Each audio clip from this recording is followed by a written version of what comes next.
નમસ્કાર મિત્રો, આજનો આપણો ટૉપિક છે ફિક્સ કેપિટલ એટલે કે સ્થિર મૂડી. આજે સ્થિર મૂડીના સંદર્ભમાં આપણે ચર્ચા કરીએ. સૌથી પહેલાં આપણે વાત કરીએ તો સ્થિર મૂડી એટલે શું, એનો અર્થ, સ્થિર મૂડી કોને કહેવાય. આમ તો મિત્રો જોઈએ તો મૂડી એ ધંધાકીય એકમમાં પ્રધાન સ્થાન ધરાવે છે, મહત્ત્વનું સ્થાન ધરાવે છે. મૂડી એટલે કે નાણાં સિવાય કોઈ પણ ધંધાકીય પ્રવૃત્તિનો વિચાર કરવો કે એની કલ્પના કરવી એ મુશ્કેલ છે, એ અવાસ્તવિક છે એમ આપણે કહી શકીએ. વાસ્તવિકતા આપણે સ્વીકારવી જ પડે અને એ રીતે આપણે મૂડીને ધંધાકીય એકમમાં યોગ્ય સ્થાન આપવું પડે, યોગ્ય વિચાર એનો કરવો પડે. મૂડી બે પ્રકારમાં આપણે વહેંચીએ છીએ સામાન્ય રીતે, એક સ્થિર મૂડી અને એક કાર્યશીલ મૂડી. મિત્રો, મૂડીનું જે મહત્ત્વ છે એટલે કે નાણાંનું જે મહત્ત્વ છે એ સમજાવતા એસસી કુશલ એવું જણાવે છે કે નાણું એ એવી ધરી છે કે જેની આસપાસ બધી જ ધંધાકીય પ્રવૃત્તિઓ ફરે છે.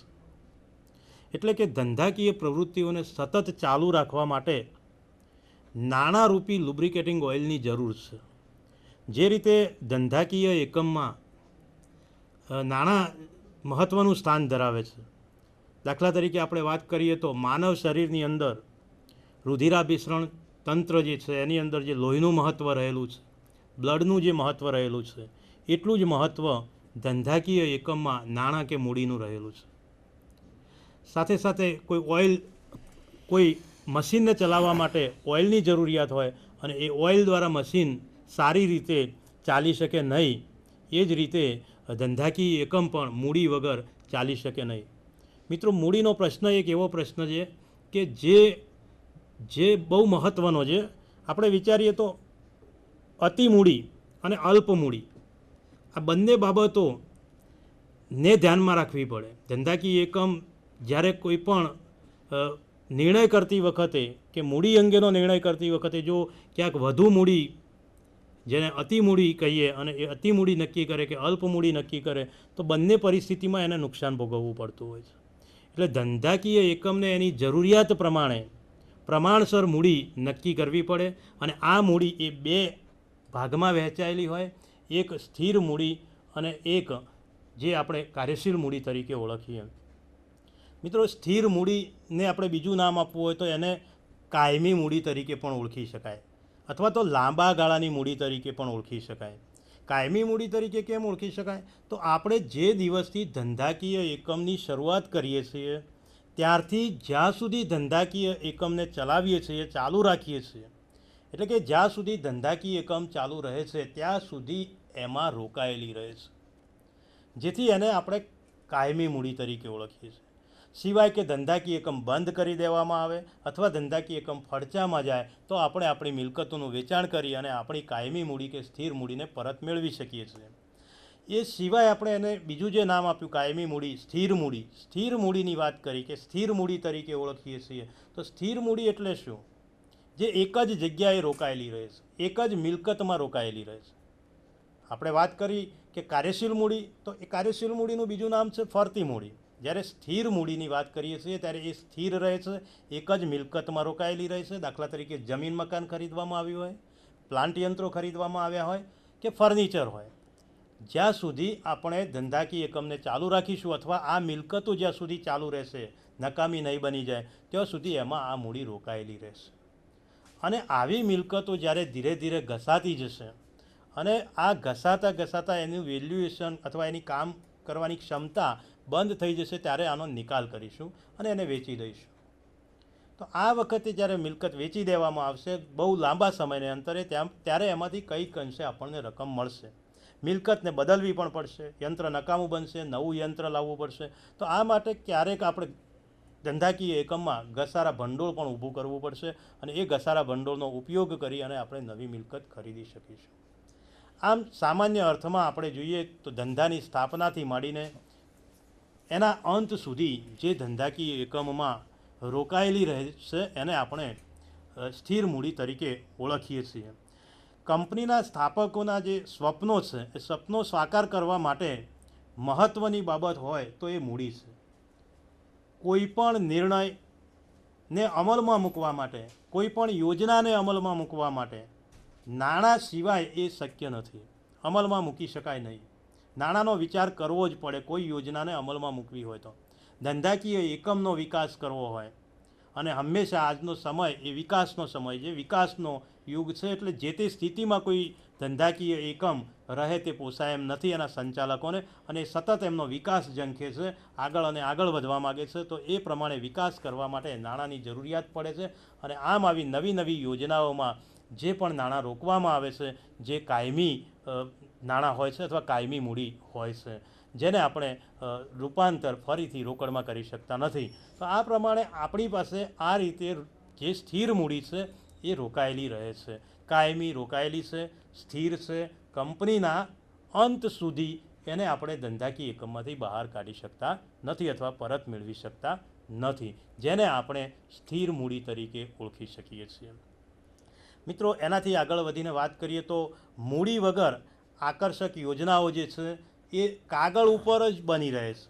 એટલે કે નવી નવી યોજનાઓ જ્યારે અમલમાં મૂકવામાં આવે છે, નવી નવી યોજનાઓનું જ્યારે આયોજન કરવામાં આવે છે, પ્લાનિંગ કરવામાં આવે છે, એનો વિચાર કરવામાં આવે છે, ત્યારે સૌથી પહેલાં આપણે વિચારવું પડે છે કે એના માટે આપણે નાણાં ક્યાંથી લાવીશું, ક્યાંથી ઊભા કરીશું, એ મળી શકશે કે કેમ, કયા સાધન દ્વારા નાણાં મેળવીશું, આ બધી જ વિચારણા કરવામાં આવે છે. જો આ વિચાર કર્યા સિવાય આપણે માત્ર યોજનાઓ કાગળ ઉપર તૈયાર કરીએ તો એનાથી કોઈ પરિણામ મળતું નથી. એટલે કે કાગળ ઉપર તૈયાર કરેલી યોજનાને વાસ્તવમાં અમલમાં મૂકવા માટે એ મૂડી જરૂરી છે અને એનો આપણે વિચાર કરવો પડે, જે સ્થિર પ્રકારની મૂડી છે. ત્યારબાદ વાત કરીએ તો ધંધાના અસ્તિત્વ અને ઉદ્ભવ અને એનો વિકાસ. અસ્તિત્વ, એનું ઉદ્ભવ, એનો વિકાસ, આ બધી જ પ્રવૃત્તિઓ માટે, વિકાસ કરવા માટે, સતત આગળ વધારવા માટે આપણે મૂડીની જરૂરિયાત પડશે. અને જે મિલકતો ખરીદવા માટે ઉપયોગમાં લેવાશે અને જેને આપણે સ્થિર મૂડી તરીકે ઓળખીશું. ધંધામાં જે મૂડી રાખવામાં આવે છે, મેળવવામાં આવે છે, એના મુખ્યત્વે બે પ્રકાર છે. આપણે વાત કરીએ એ પ્રમાણે સ્થિર મૂડી અને કાર્યશીલ મૂડી. હવે આ કાર્યશીલ મૂડી છે, કાર્યશીલ મૂડી એ રોજબરોજની પ્રવૃત્તિઓ ચલાવવા માટે ઉપયોગમાં લેવાય છે, જે ફરતી રહે છે ધંધામાં અને આપણને ક્યારેક એ રોકડમાં રૂપાંતરિત થાય છે, જેથી કરીને આપણે એનો ઉપયોગ બીજા ખર્ચ ચૂકવવામાં કે અન્ય જગ્યાએ કરી શકીએ છીએ. કાયમી મિલકતને જો વેચી અને આપણે નાણાં ઊભા કરીએ તો પરિસ્થિતિ શું થાય? તો આપણા ધંધાકીય એકમમાં રોકેલું જે યંત્ર છે અને આ યંત્રને વેચાણ કરવામાં આવે એનો મતલબ આપણું ઉત્પાદને અટકી જાય છે, ઉત્પાદન બંધ થઈ જાય છે અને જેથી આગળની પ્રવૃત્તિઓ આપણે કરી શકતા નથી. એટલે કાયમી મિલકતોને આવી રીતે રોકડમાં રૂપાંતર કરી શકાતી નથી અને વેચી શકાતી નથી, જેથી આપણે કહી શકીએ કે એ કાયમી સ્થિર મૂડી છે. આ મૂડીના કેટલાક લક્ષણો છે જે આપણે જોવાના થાય છે.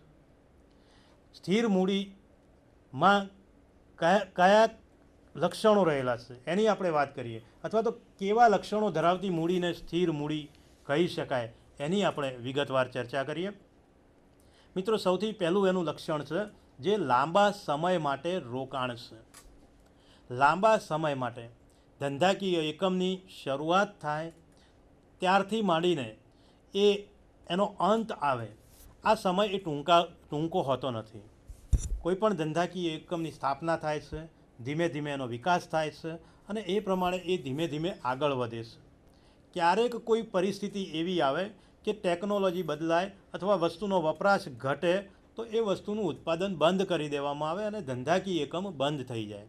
તો એવા સંજોગોની અંદર એ મૂડી આપણને મિલકતો વેચતા પાછી મળે છે.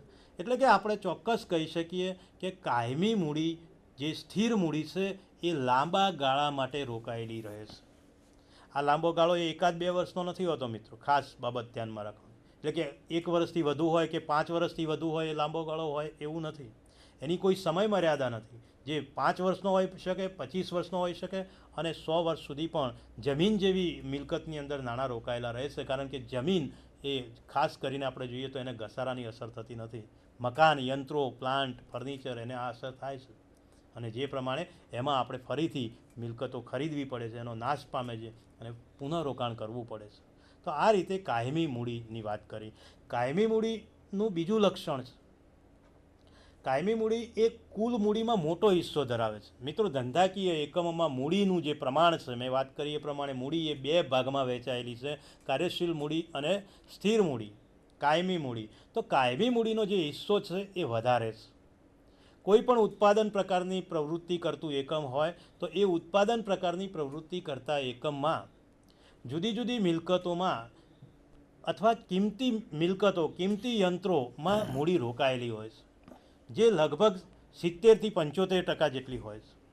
ધંધાકીય એકમની પ્રવૃત્તિઓ કરવા માટે, રોજબરોજના ખર્ચાઓ ચૂકવવા માટે એ જે પણ મૂડીની જરૂરિયાત રહેશે, જે કાર્યશીલ મૂડી છે, એટલે કે એનું પ્રમાણ ઓછું રહેશે. આમ આપણે એમ કહી શકીએ કે કુલ મૂડીમાં જે કાયમી મૂડી છે અથવા સ્થિર મૂડી છે એનું પ્રમાણ કેવું હોય? મોટું હોય, વધારે હોય. કાર્યશીલ મૂડીનું પ્રમાણ એ ઓછું હોય. તો આ એનું બીજું લક્ષણ છે. ત્રીજો મુદ્દો આપણે જોઈએ, તરલતા ઓછી. તરલતા એટલે કે લિક્વિડિટી, પ્રવાહિતા. આપણે જોઈએ છીએ લિક્વિડિટી ગુણોત્તર ખાસ કરીને ચાલુ મિલકતો અને ચાલુ દેવા વચ્ચેનું પ્રમાણ બતાવતો હોય છે. અને એ પ્રમાણે એના આધારે આપણે કહી શકીએ કે કંપનીની જે રોકડની પ્રવાહી સ્થિતિ કેવી છે એનો આપણને ખ્યાલ આવી શકે. જ્યારે સ્થિર મૂડીમાં આ લક્ષણ જોવા મળતું નથી. સ્થિર મૂડીની અંદર તરલતા ઓછી હોય છે. જ્યારે પણ નાણાંની જરૂરિયાત પડે છે ત્યારે એ એક મિલકતનું વેચાણ કરી અને આપણે એને રોકડમાં ફેરવી શકતા નથી. ફર્નિચર, પ્લાન્ટ યંત્રો, જમીન મકાન, આ બધી જ મિલકતો કાયમી છે. અને આ કાયમી મિલકતોને જો વેચાણ કરી અને રોકડમાં ફેરવવા જઈએ તો કંપનીની ઉત્પાદન પ્રવૃત્તિ અટકી જાય, જે આપણે આગળ વાત કરી. એટલે એની વાત જ્યારે થાય છે સ્થિર મૂડીની, ત્યારે આપણે 100% એમ કહી શકીએ કે એમાં તરલતા ઓછી છે અથવા તરલતાનું તત્વ બિલકુલ નથી.